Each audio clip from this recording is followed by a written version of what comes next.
判处3年以下有期徒刑、拘役、管制或罚金。我只捕了9斤鱼啊！法官，只有9斤呐！9斤鱼也要被抓呀？巡回法庭，我还是第一次见呢。这江豚我们都多少年没见着了？是老黄那案子吧？还没判刑啊？我是请你来上课的，怎么把整个法庭都拐过来了？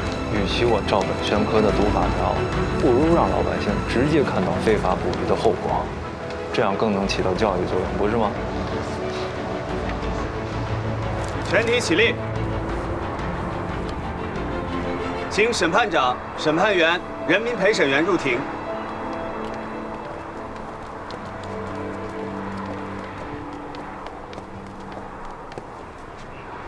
报告审判长，庭前准备工作已经完毕，可以开始。就座。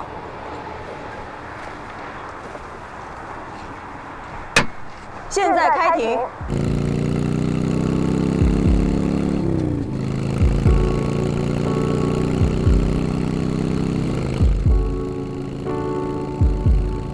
被告人，你经常到临江捕鱼吗？被告人，你不要点头，回答是或者不是。是。你知道禁渔期是什么时候吗？我只知道有的时间不能捕鱼，具体什么时间不知道。你分别在2012年3月15日和2013年4月8日因为捕鱼而被行政处罚。当时的执法者有没有告诉过你，不能在禁渔期内使用禁用工具地笼网捕鱼？他们就说不能捕鱼，就把东西都收走了。那他有没有告诉过你为什么不能捕鱼？我忘了，我年纪大了。公诉人讯问完毕。被告人，你用的地笼网和你后来主动交给警察的是同一个吗？不是。不是同一个作案工具，你为什么要主动交给警察？警察看到我捕了呀，他让我交网，我就找了一个新的。所以你承认使用了地笼网？之前2次也用了吗？是的，用了。下面由公诉人发表公诉意见。被告人黄卫龙使用禁用工具在禁渔期捕鱼犯罪事实清楚，根据法律规定，应当以非法捕捞水产品罪追究其刑事责任，判处3年以下有期徒刑、拘役、管制或罚金。我只捕了9斤鱼啊！法官，只有9斤呐！9斤鱼也要被抓呀！我跟你们说啊，都不让捕鱼了，还不相信？这老黄也太冤了！9斤鱼能值多少钱？就是啊。旁听人员请注意法庭纪律。来，被告人，先坐。下面由辩护人发表辩护意见。9斤鱼确实很少啊。非法捕捞水产品罪，除了根据数量金额定罪外，还有4个禁：禁渔区、禁渔期、禁用工具和禁用方式。鉴于被告人黄卫龙归案后如实供述自己的犯罪事实，可以从轻处罚，请法庭量刑时予以考虑。下面休庭，合议庭进行评议。不会真被抓进去吧？我们常住在江边上，谁家还不捞点鱼吃？这难道是犯罪吗？你没听说呀？3到6月不让捕了，要想吃鱼啊，到菜市场自己花钱去买。现在管得也太严了。其实啊，去年那些草鱼和鲫鱼多得不得了，不知道临江还为什么要禁捕。现在继续开庭。经合议庭评议认为，被告人黄卫龙在临江禁渔期间使用禁用工具捕鱼，情节严重，其行为构成非法捕捞水产品罪。根据被告人黄卫龙的犯罪情节和悔罪表现，符合缓刑适用条件。黄卫龙的非法捕捞行为破坏渔业生态资源，损害社会公共利益，应当承担相应的民事侵权责任。判决如下：全体起立。1、被告人黄卫龙犯非法捕捞水产品罪，判处拘役1个月，缓刑3个月。2、判令被告黄卫龙赔偿生态修复金和评估费用1500元。3、判令被告人黄卫龙在市级以上新闻媒体公开道歉。谢谢法官，我再也不敢在禁渔期捕鱼了。谢谢法官，谢谢。大家请坐。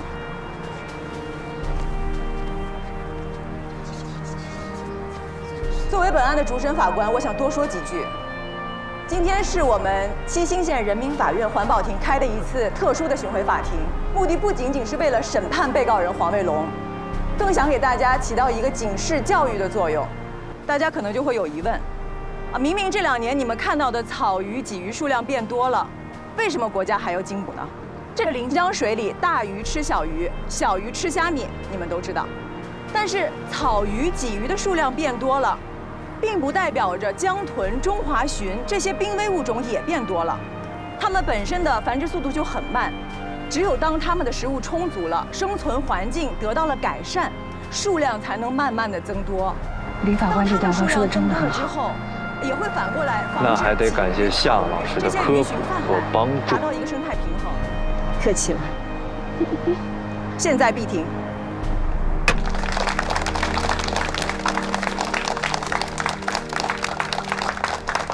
哎，姐，今天虽然累，但是效果还挺好。是，我看黄卫龙那么大年纪坐在那儿，怪可怜的。哎，当法官就得练就一副铁石心肠。我以前在刑庭的时候，大奸大恶的人多了去了，审他们就是斗智斗勇，你知道吗？我现在来了环保庭，已经平和多了。平和多了啊！超级平和。这，你会不会开车？怎么回事？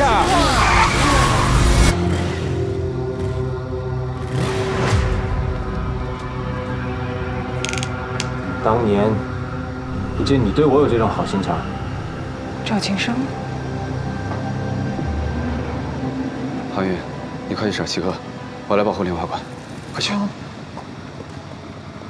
张医生，你冷静点，别冲动啊，别乱来。林大法官，你毁了我一辈子，这事就不乱来了吗？当年你抢劫伤人，犯罪事实清楚，换任何一个法官都会做出同样的判决，是你自己毁了你自己。你现在说这些太迟了。赵金生，你到底想干什么？既然你已经出来了，就应该好好想着未来该怎么过。别拿未来这种事忽悠我，我没有。我问你，我妈的事怎么算？你母亲的事我也很惋惜，但是请你搞清楚，是因为你犯罪，你母亲忧伤过度，旧疾复发才过世的。是你把我送进监狱的，我妈就是你害死的。张医生，你难道还想再被抓进去一次吗？我要是怕，我就不来了。姐，当年判你入狱，我是依法履职。这些天你跟踪我、恐吓我、威胁我，甚至有一天你会伤害我，我不怕，因为我是人民法官。但是你呢？你真的不怕吗？你要是真的不怕，就应该好好的面对你自己。我就是没让你好日子过。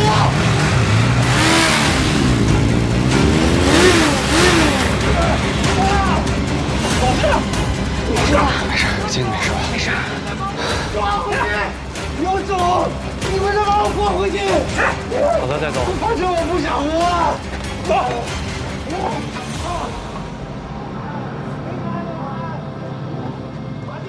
李法官，你没事吧？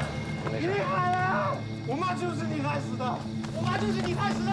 李海兰，我不会抓回去。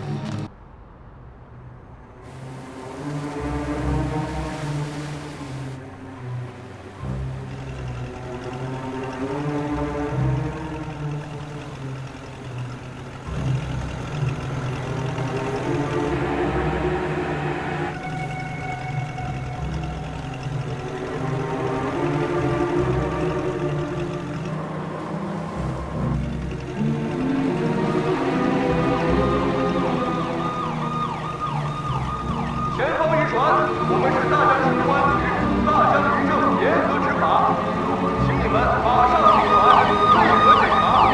拒不配合，出现任何后果，你们要负法律责任。前方渔船，我们是大江市公安局大江渔政严格执法，请你们马上停船，配合检查。马上停船，配合检查。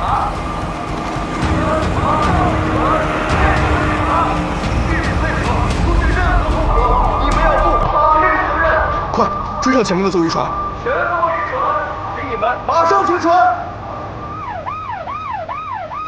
都别动，蹲下，蹲下，都别动，蹲下，双手放空，别动，别动，都别动，蹲下，双手放空，蹲下，别动，长，没有。走。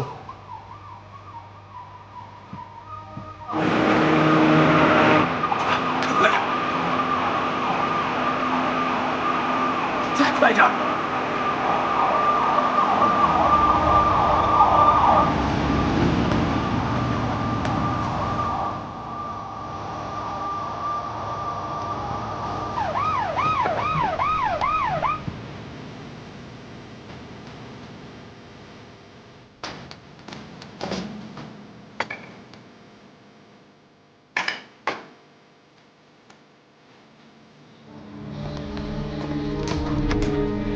别动啊，警察！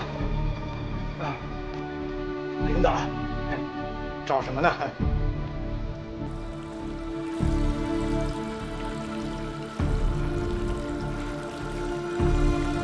这检查什么呀？叫什么名字？我叫海亚平。是什么东西？哦，这是鳗鱼苗。鳗鱼苗。好，人赃俱获啊！哎，这领导，这不是我捞的。不是你捞，谁捞的？我就是来找朋友来玩来的。你看我在这打了个盹儿，我朋友去买烧烤去了，我一直在是等他的。你看这真不是我捞的。小刘，查一下。随便查，随便查。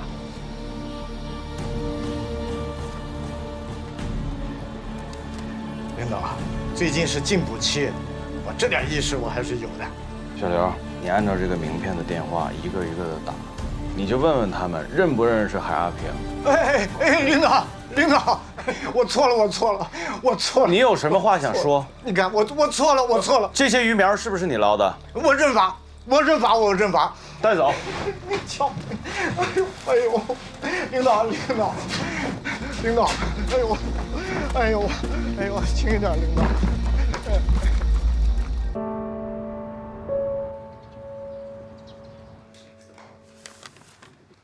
这个案子并不复杂，以海阿平为首的20人在临江支流进行非法捕捞、买卖鳗鱼苗8万余条。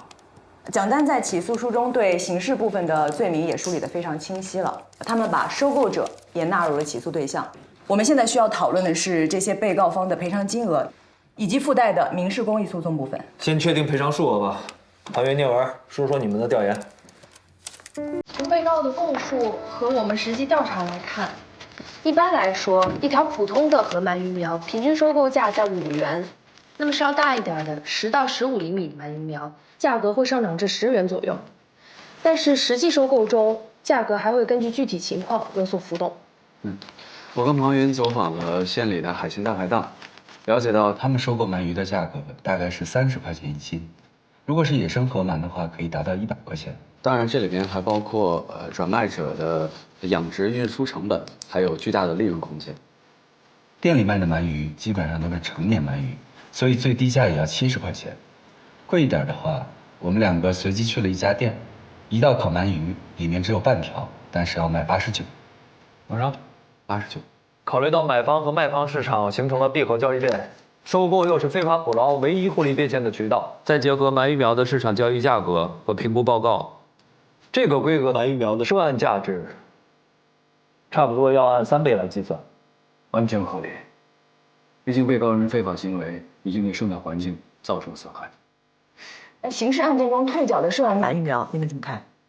我觉得这一部分啊，我建议可以在赔偿范围内做一些紧扣，因为这个案子从性质上来讲，同生态资源损害赔偿责任款项具有同质属性。我没意见。不过生态资源损害赔偿和水生环境的破坏赔偿鉴定金额，还需要专家来核定计算。等等，收购者应该和非法捕捞者共同承担连带赔偿责任吧？就像庭长说的，要杜绝这种犯罪行为，就要从根源上切断利益的链条，让所有侵权者付出代价。从我专业的角度，我认为这次的生态损害分为3个部分：一，捕捞的工具，在案件中提到的作案工具是这种网目机下的蟑螂，用这种捕捞方式在拉扯的时候，会影响伤害到其他的水生动植物及昆虫。会严重的损害整个区域的水生生物资源。可以根据捕捞网的尺寸来计算托底捕捞的面积吗？比方说，网长9米，网周6至7米，网数是50张，昼夜是4次。那假设半径是1米的话，那如果我考虑到损害面积具有重复性，而伤害就具有叠加性的情况下，以昼夜的赔偿按2倍算，那应该是合理的。2、犯罪的时间，捕捞时是禁捕期，这里包括了鳗鱼在内的水生生物资源繁殖的重要时间段。夏老师啊，有件事我想请教你。我查了一下，这个长江的鱼类呢，大约有350多种，但不是所有鱼都在这个时期发育，对不对？但长江常见的鱼类的排卵期是3月到6月。我咨询了水生生物专家，他们建议普通鱼类可以参考市场价来评估分时，根据区域内鱼类的品种和比例来衡量。太好了，谢谢你。第3，捕捞地点，此处位于长江支流临江的入海口，是鳗鲡洄游的通道。捕捞行为会影响它们的种群繁衍，导致上下食物链的水生生物减少，对生物的多样性造成损害。那蒋检察官，你们把照片整理一下，我给夏老师打个电话。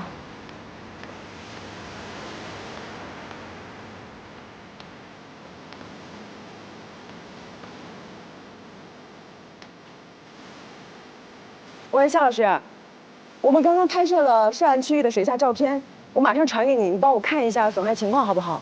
没问题。不过短时间内是很难评估出具体的损害的，毕竟损伤是具有一定的滞后性，而且一次拖进网捕捞，这样带来的伤害往往也会有连锁反应。哎，好嘞，好嘞，谢谢你啊。OK， 等会儿整理完发布。辛苦你了，谢谢，辛苦了啊。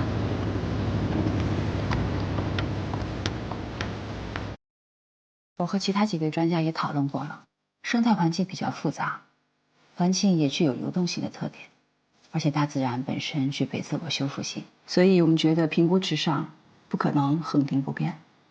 好，黄云在，给夏老师倒杯水。好，谢谢啊。稍坐啊。哎，上休息啊。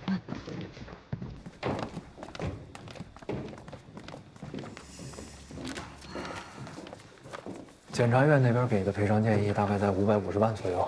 考虑到犯罪的恶劣程度和社会的负面影响，我们可以主张按照鳗鱼损失价值的2.5倍来算，也就是600万元左右。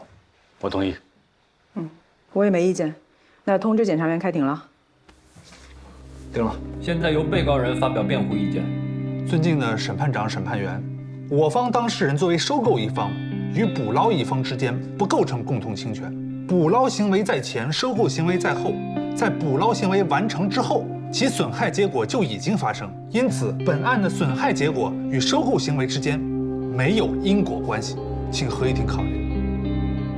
没有收购行为，非法捕捞所得是没有办法转化为直接利益，买卖双方构成的闭合利益链是市场事实，因此我方坚持主张买卖双方共同承担生态环境损害赔偿。直接判吧。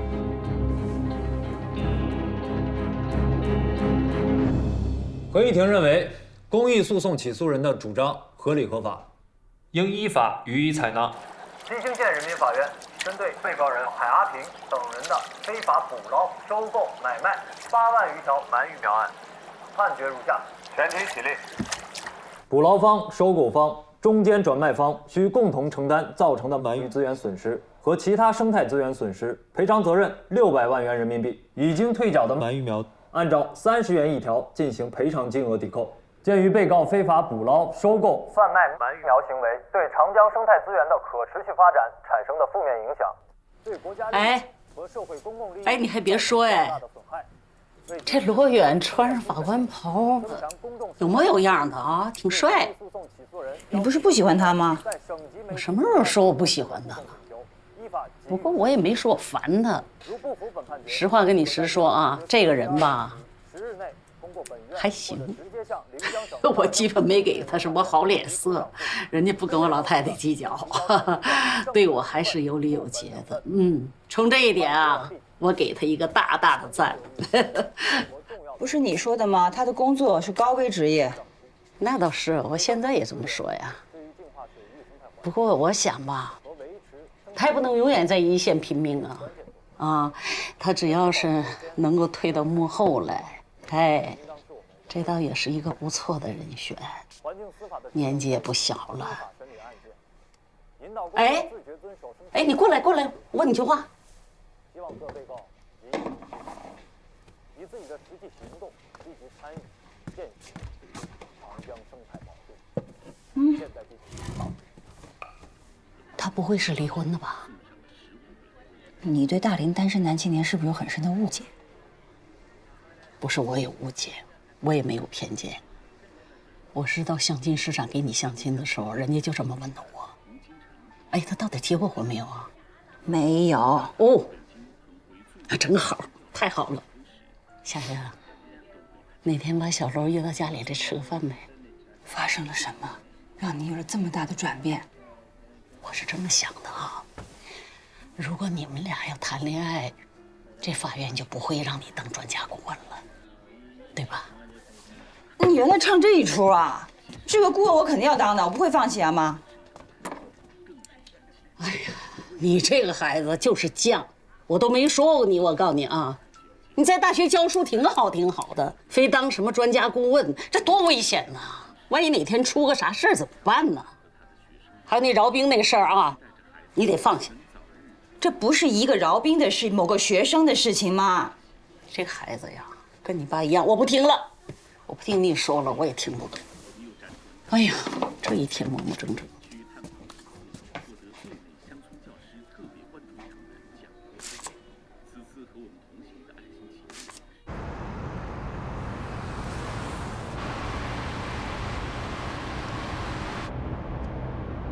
有个事儿，我想跟你们俩商量一下。这么神秘，说。我决定离开环保亭。开什么玩笑呢？不开玩笑，孩子要上小学了，不能都让老关一个人带。所以这次忙完满育苗的案子，我就申请调回大江市了。你是不是早就知道啊？你们都商量好了？昨天说你不会阻拦我的。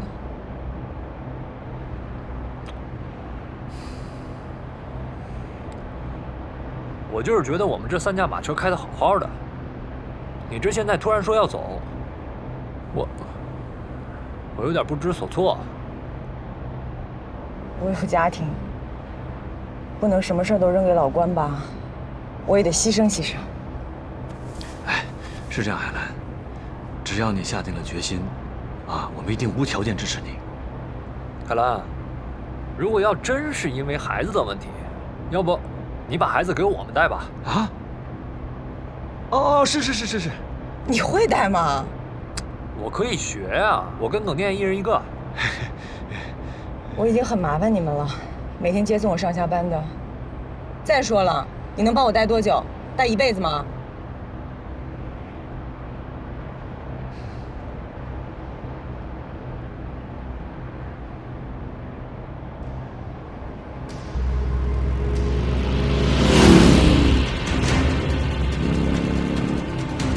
真是阴魂不散啊！这才出来几天呀，又来了。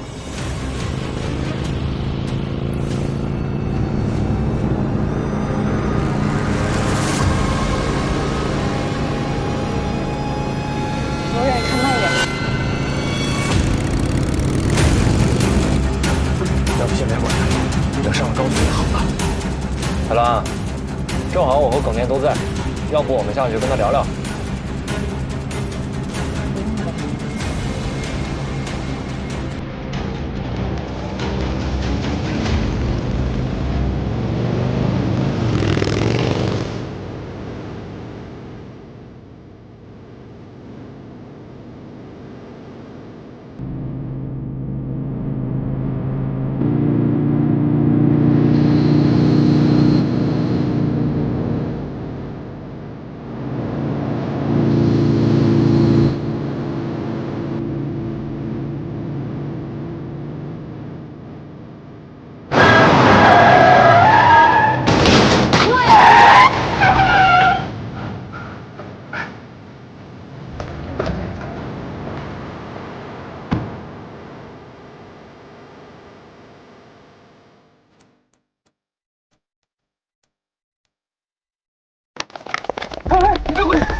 宋宇，快！快把人拉出来！赵启生，慢点！小心！手一刀！赵启生，赵启生！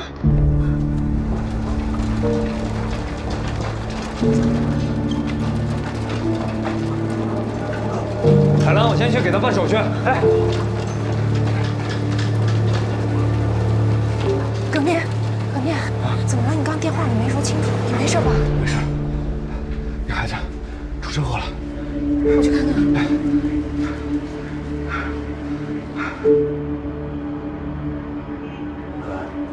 有人坐会儿吧。不坐了。哎，怎么回事？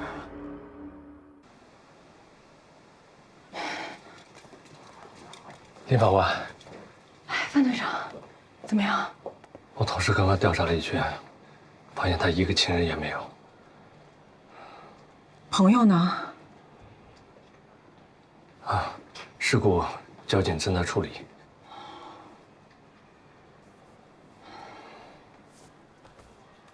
谢谢。太晚了，你们都回去休息吧，我在这儿就行。你也一起回去休息吧。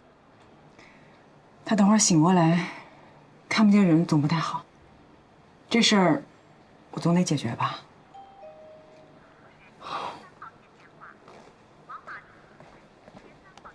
你们也回去吧。那水你留这儿吧。啊，有事打电话。开车慢点啊。好。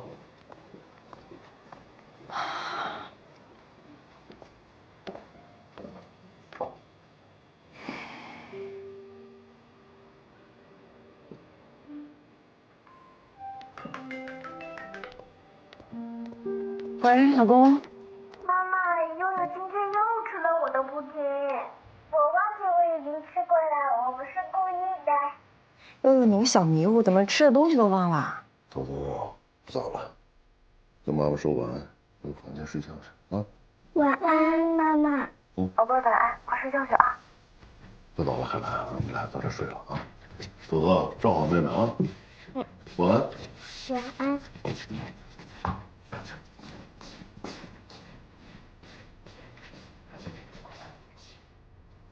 海兰，你确定晚上要一个人留在医院？他还没有醒过来，我就想确定他没事儿。我觉着是不是可以这样？你让医院通知你他醒过来，让你再过去不就完了吗？我刚刚才知道，他身边连个亲戚朋友都没有。你想想，经历了车祸，他要是醒过来，一个人也没有，孩子心里会怎么想？好歹我也算是个熟人吧。明白了。那你一个人注意安全啊。你早点做好看手续，我先睡了。行嘞，你早点睡啊。晚安。拜拜。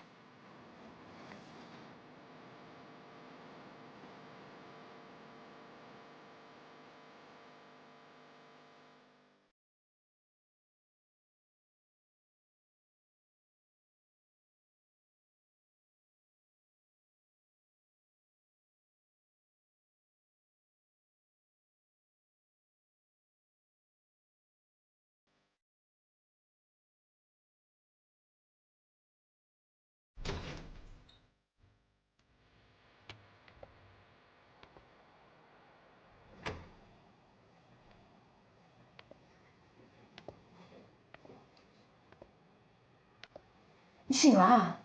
我去叫医生。滚！饿吗？你想吃什么？我去给你买点儿。你少在这假惺惺的。检查结果已经出来了，还好只是轻微脑震荡。你这2天就在医院好好休息，什么都不用操心。你完没完？滚！滚呐！老公，没事，他只是刚刚醒过来，情绪有点激动，没事。那女法官，我们还是在病房里吧。没关系，我们2个认识很久了，没事。好吧，那我俩人就在门口，有事您叫我们。好嘞，谢谢。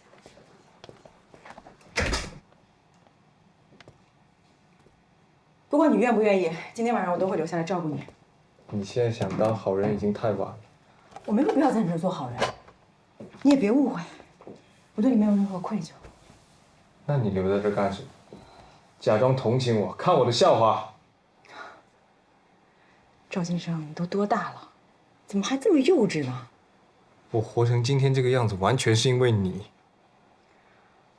我理解你为什么愤怒，但是你应该冷静下来想一想，你走到今天这步，真的是因为我吗？如果是我，我绝不推卸责任。你难道忘了当初是谁让我在那个认罪认罚协议书上签的字吗？我。你还有脸承认？我当初那么信任你。你如果不做错事，警察为什么会抓你？被你骗的。我是骗你去抢劫了，还是骗你过失杀人了？我进监狱是被你骗的。我的律师告诉你了，我是被迫参与抢劫的。那个女的也是突然出现，吓了我一跳，我才会推倒她在地上。我也没想到她就这么死了。我有人证的，你为什么不愿意相信我呢？我一直都相信你的话，从7年前到现在，我没有怀疑过你的口供。正因为如此，法庭才酌情减轻了你的刑罚。但事实是你犯罪了，服了7年的刑，还不认罪吗？你说你是被胁迫的，但是你参与了抢劫，犯罪事实清楚，所以我才能够依法判你，所以你才入狱。这些你应该比我更清楚吧？我不清楚，我就知道。要不是我进了监狱，我妈就不会死，我不至于连她最后一面我都见不上。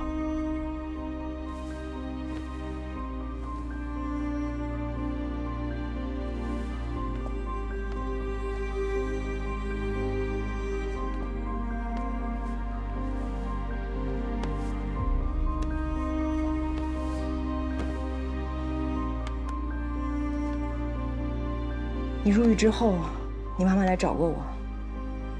一是来感谢我减轻你的刑罚，二来是来拜托我，让我在你出狱之后给你一个正确的引导。但是你看看你现在的样子，你是在惩罚我吗？你是在惩罚你自己，伤害的人也是你自己。你对得起你妈妈吗？大法官，你怎么可能会理解我这样的人呢？读书的时候被欺负，到了社会上又被打压。我现在是一个废人，一个被社会抛弃的废人，一个蹲过监狱的罪犯。我除了恨你之外，我的余生还能做什么呢？看来你还是思考过啊。过去的事情，就算重复100遍、1000遍，它也是过去了。你不往前走，你怎么知道未来能干什么呢？赵先生，我来帮你，怎么样？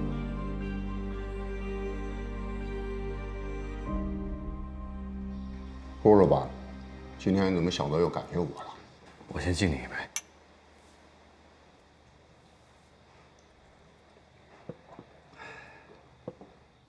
最近在办个案子，遇到一个小男孩，整天想着报复，所以就想起了当年的自己。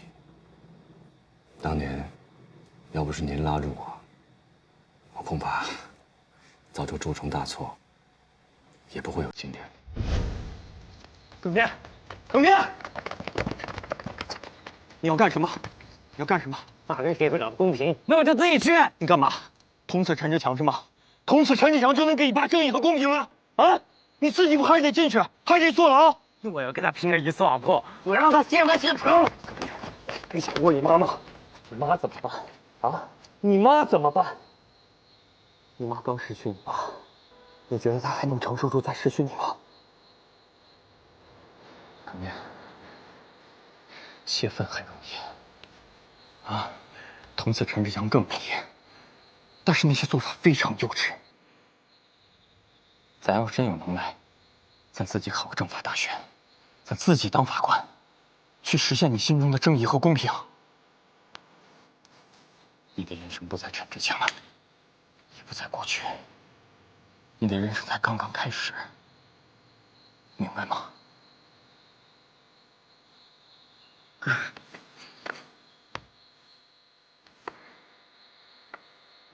你知道，我父亲走得早，但那要不是您帮我鼓励我，我也不会考上大学，当上法官，最后能够实现心中的正义。谢谢你。这些啊，都是你自己的努力。你能有今天这样的成绩，我也很开心的。来，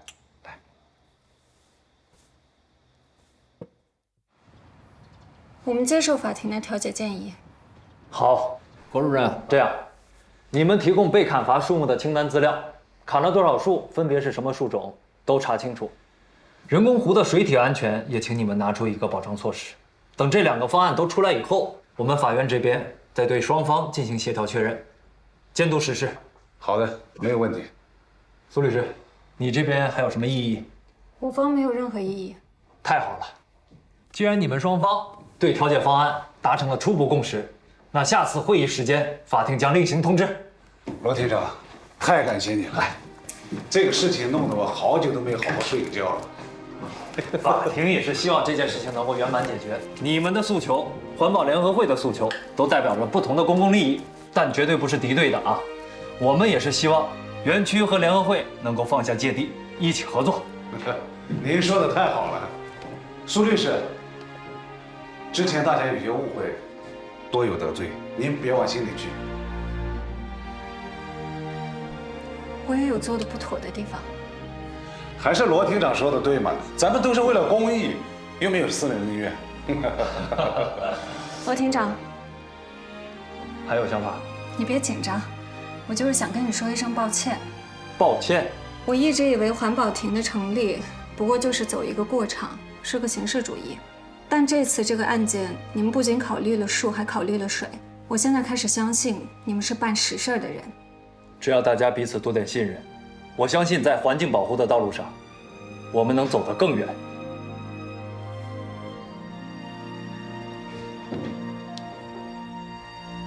林法官，我觉得你没有必要帮他缴纳罚款。这次的车祸并没有造成严重的后果。毕竟他也是因为跟着我。我希望这孩子经过这一次，能醒过来。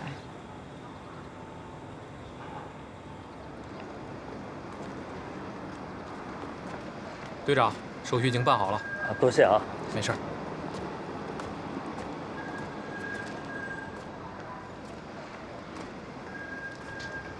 你别以为这样，我就会放过你。哎，你这小子，这么不识好歹。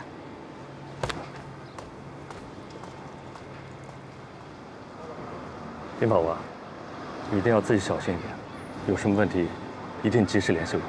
你放心，谢谢你啊。博勇，博勇，哎呦，我大哥，哎呀，林法官、耿法官，你们怎么来了？我们这是前2天刚接一个案子，需要种树，这一查资料，发现你现在是种树名人了。哎，您这说的不好意思。怎么样，过得不错吧？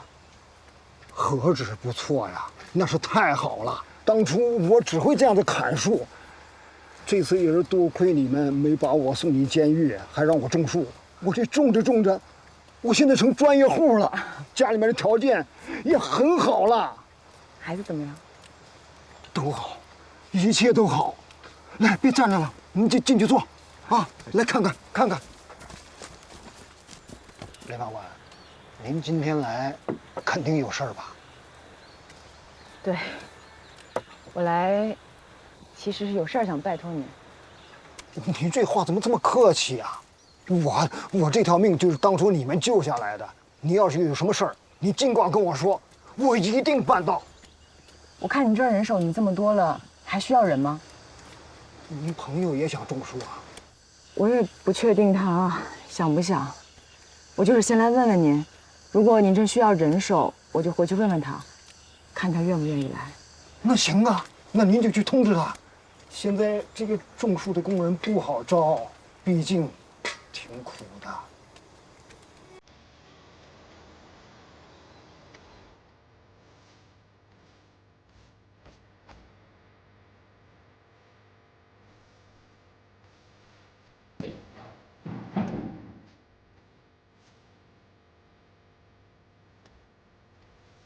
我说了吧，去一趟还是有用的。多亏你，我就没有想到胡勇。啊，胡勇那边怎么样？需要人吗？需要是需要，但是就看能不能说出赵庆生了。哎，厅长，晚上曲副院长真的会来吃饭吗？对呀，他说过来办事，顺路过来正好给你送行。可是我的请教报告还没下来。哦，这个你不用担心，院里要是不批，我们俩磨都给你磨批下来。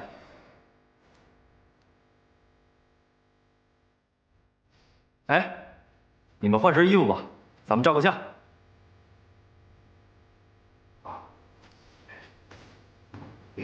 去。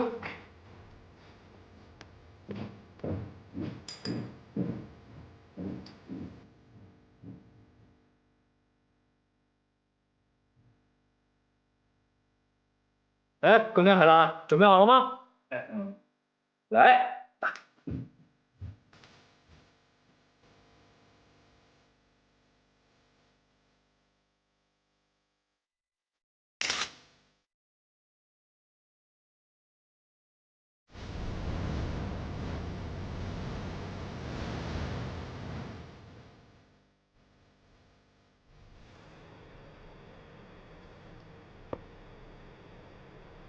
刘远，你说院里会答应我的请调吧？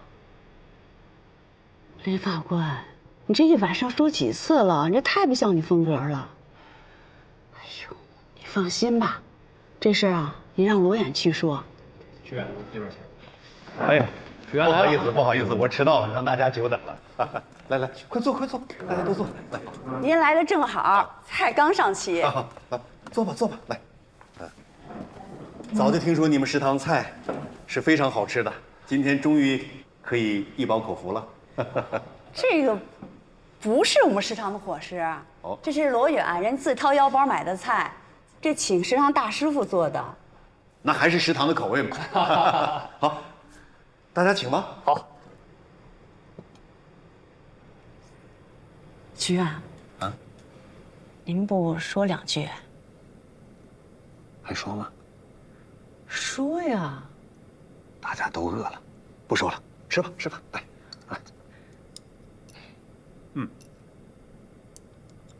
来。那趁着曲院在，我说两句。咱们环保亭这些人在一块儿合作快1年了，从陌生到熟悉，从对抗到配合，是越来越默契了。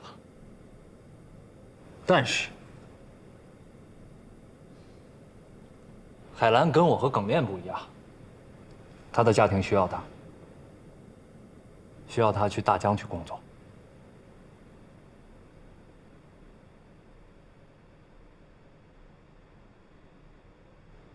所以啊，今天正好曲院来了，我们一起吃个饭，为海兰践行。来，举杯吧。罗远啊，哎，你这是先斩后奏啊？啊？没有。谁给你的权利啊？啊？是刘院长吗？不是。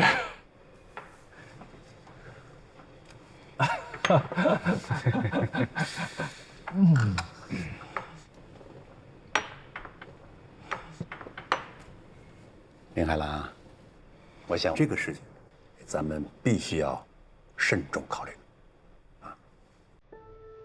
为什么呀？海兰，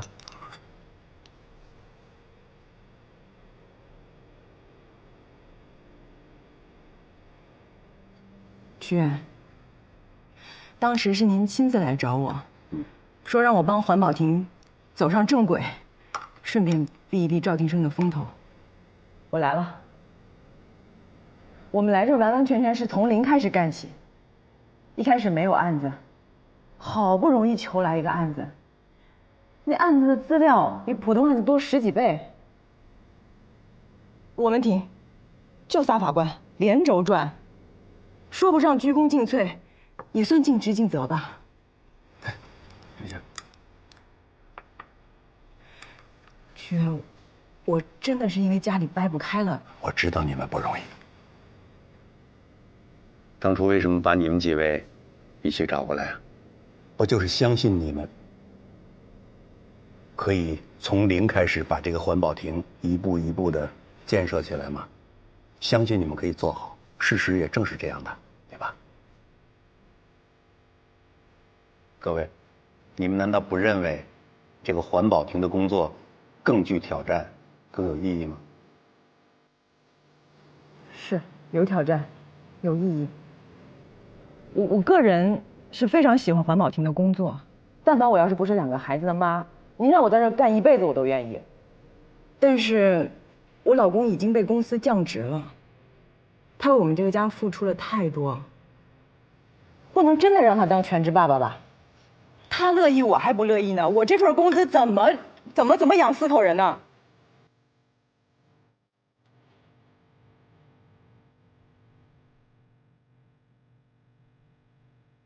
您要非留我在环保厅也行，我把孩子领您家去，认您当爷爷，您养。哎，曲安，这个主意不错啊。罗源啊，你挺幽默啊。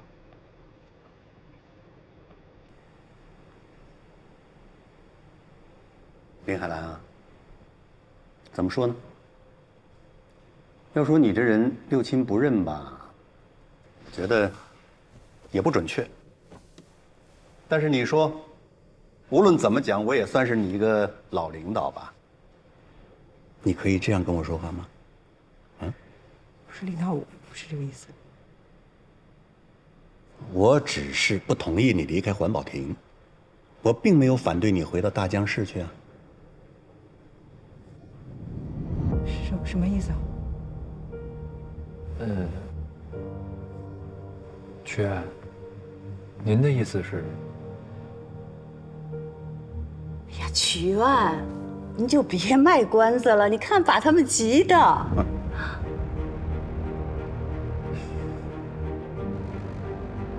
同志们，从七星县这个环保亭成立这个试点到现在已经差不多有近1年的时间了，应该说成绩斐然，并且在这个环境保护审判领域也做出了卓有成效的探索，对吧？为了尽快的实现我们临江省在环境资源保护和经济建设2个方面齐头并进的局面，最高人民法院决定，要在大江市中级人民法院成立我们省的第1个环境资源法庭。院里面的想法呢，就是用你们原班人马来组建。原班人马？这也太好了吧！还是我们原班人马！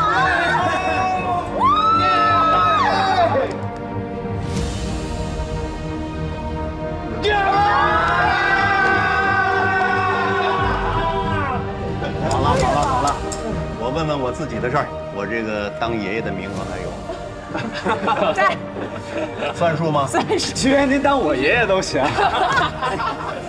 好，同志们，那我们就大江见。好，大江见。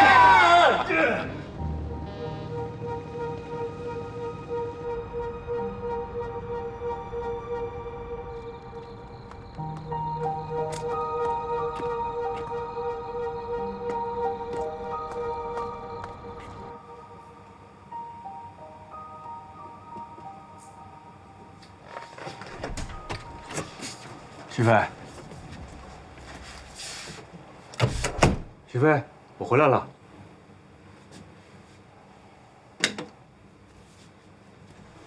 你回来了？怎么吭一声吓我一跳？刚叫你半天了，你都没应声。你怎么突然回来了？我上周末不是没回来吗？说好了半个月回来1次的。明天就周末了。妈跟我抱怨好几次了啊，说你不能在市里待着，但起码每个周末都回家吧。我要调回市里了。你说什么？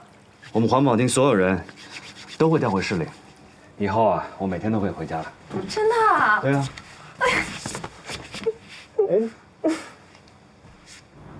罗源，现在还想着辞职吗？早就不想了。屈原，您说的对。躲在象牙塔里是不可能改变现状，只有多去现场，多发现问题，才能做出有意义的改变。我相信我是没看错，你这个小伙子，其实还是很具备做法官的天赋的，有理想，有情怀，有正义感。当然，做一个合格的法官，仅有这些还不够。我觉得我们这个职业还应该具备的是快乐、积极、向上的一种生活态度。屈原，我都靠吃安眠药睡觉，也不像乐观的人吧？我说的这种积极、快乐、向上，那不是说吃了就能吃饱，躺了就能睡着。咱们这个职业啊，是肩扛着天平，面向着真理，所以我们经常会在正面与负面、黑暗和阳光之间来回辩证的游走。因此，我们可能会比常人对黑暗、对消极的东西看得更加透彻。一个人呢，如果这些东西接触多了，往往他的情绪甚至他的人生观都会受到一定程度的影响。而你没有，你始终都是那么积极、健康、快乐，这就很好。所以，这可能就是我长得高的原因吗？哎，屈原，其实你说的这些我都懂。有很长的一段时间，我其实都在自我怀疑。有人说我是顺风顺水长大的，这个我不否认，我也不去矫情。我只是想用我自己的努力，对得起这份幸运。对了，就这一句话，就够了。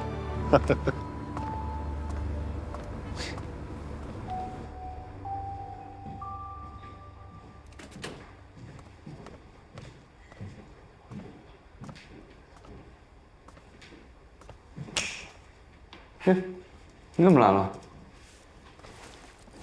给你，这是什么？我之前考试的笔记。真假的？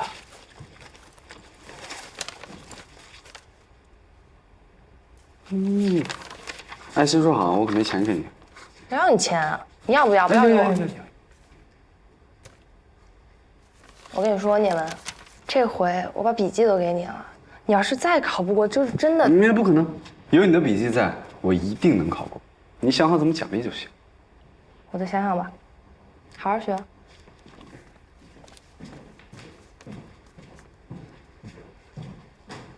谢了。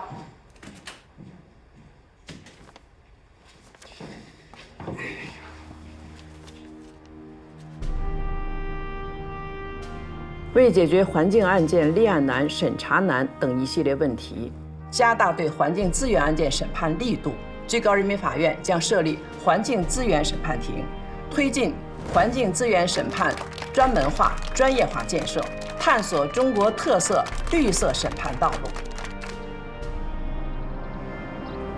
庭长，看什么呢？大江市的楼就是比七星县的高。大江市中级人民法院。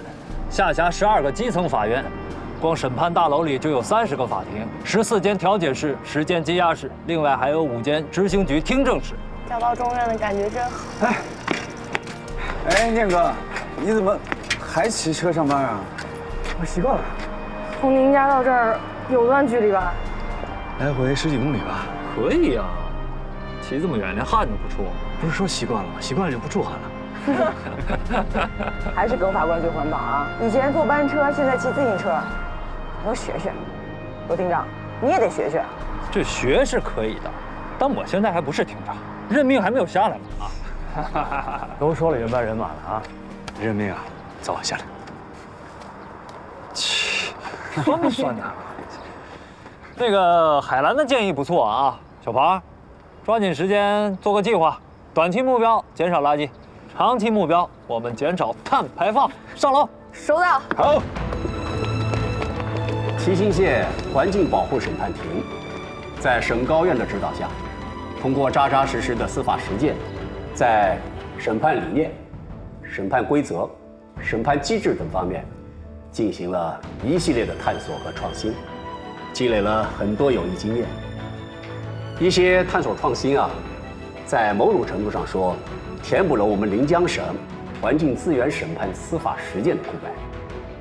各位，你们身上的担子很重啊！在这里，我代表我们中院先表个态，我们将全力以赴地支持你们的工作。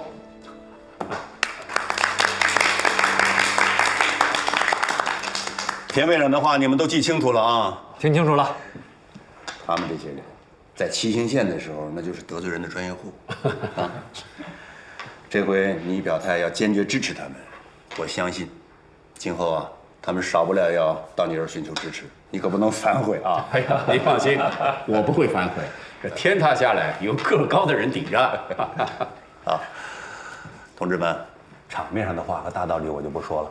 作为环境资源审判司法改革小组的牵头人，我想再叮嘱大家一句话：从今往后，在大江市辖区之内的所有跟环境资源相关的案件，都要归到你们庭来。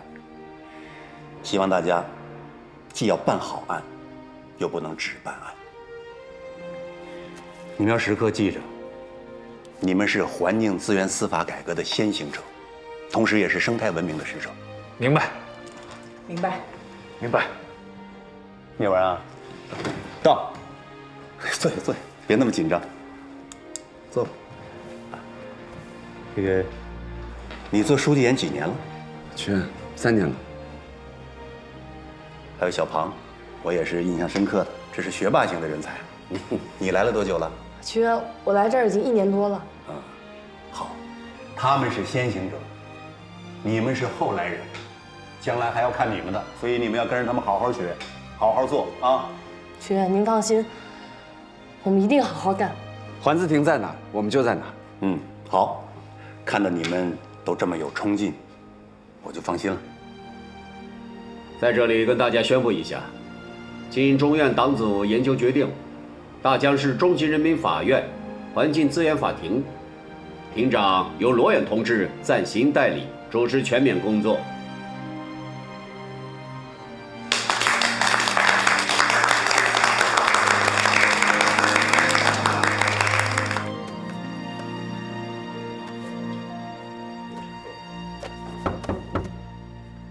我有个好消息，要第一时间分享给我们的专家顾问。你怎么回来了？来自七星县的礼物。谢谢。来，什么好消息啊？我调回大江了。那七星环保庭呢？升级了呀，现在是大江市中级人民法院环境资源法庭。首先，我代表七星县人民法院环境保护审判庭感谢夏老师，谢谢你给我们上课科普，陪我们下现场，提供方方面面的指导。接下来，我要代表新成立的环资庭，提前感谢你。这条环境司法改革之路，还请你继续和我们走下去，帮助我们环资庭，帮助我。未来还请多多指导，拜托了。感谢肯定。与你们同行，与有荣焉。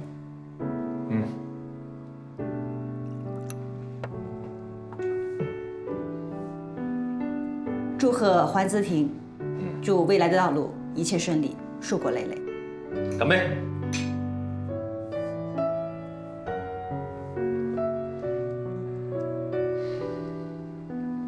我们做到了。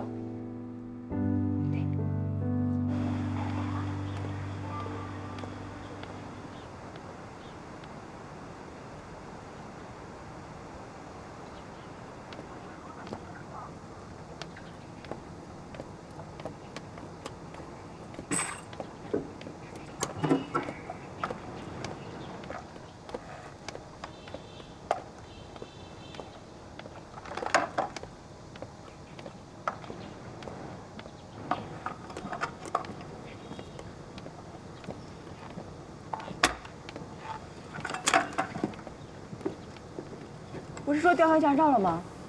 那也得修好才能卖啊。有道理。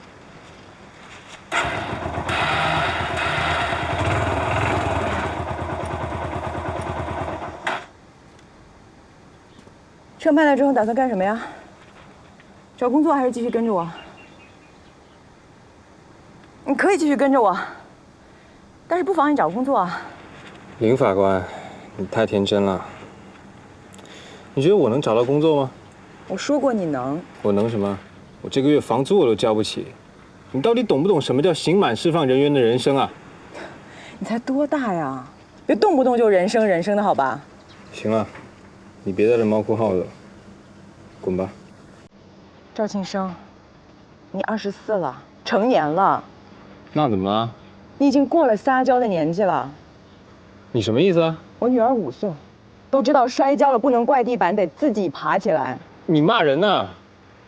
我要你管了吗？那你缠着我干嘛？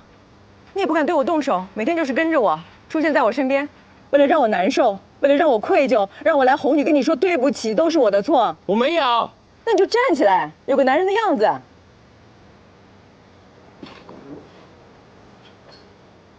跟我走。你带我来这儿干什么？带你来见个朋友。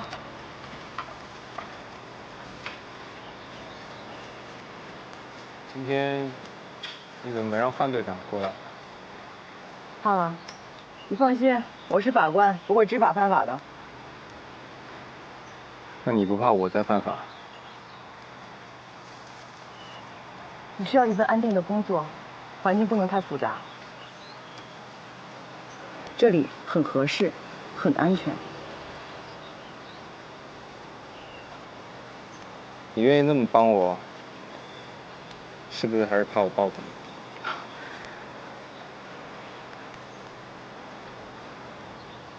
我就知道你没安好心。我安什么心是我的事儿，要不要重新开始是你的事儿，这两者并不冲突啊。没有什么重新开始，我回去了。你回去你的房子怎么办？再去抢劫吗？海兰，哎，你好，赵先生，我是耿烨，海兰的同事。我想跟你说两句。我在10几岁的时候，也跟你一样，失去了至亲。我那时候傻乎乎的，提着我菜刀就冲过去，想给我父亲报仇。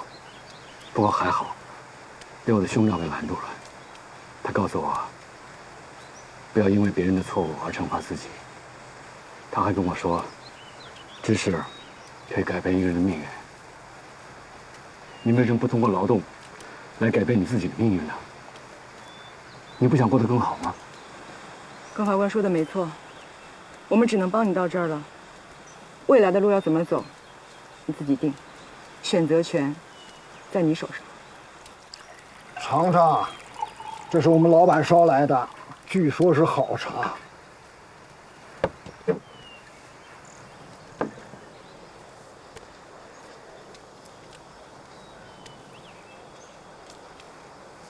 我听说你是砍树进去的。盗伐林木罪。林法官他们知道我家里面比较穷，孩子又没人照顾，后来就给我弄了个劳务代偿，种树。我这种了大半年以后，我才发现我都有心得了。后来我就干脆把这片林场给承包了。这活虽然是有点累，但是这工作稳定，收入也稳，最主要是心理稳定。孩子看病的钱他不缺了。那你知道我是犯了什么事吗？知道。抢劫和过失杀人。那你不怕我？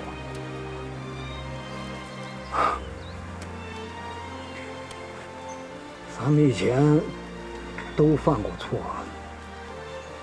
改了就好。林法官跟我说过了，你当初是年纪小，有些事儿也是被逼无奈，这个我很理解。可是没有可是。林法官相信你，我就相信你。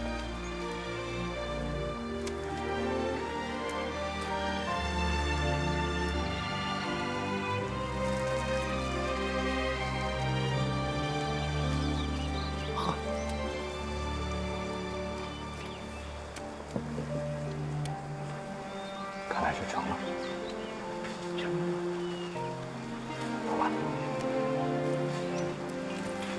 请吃饭啊。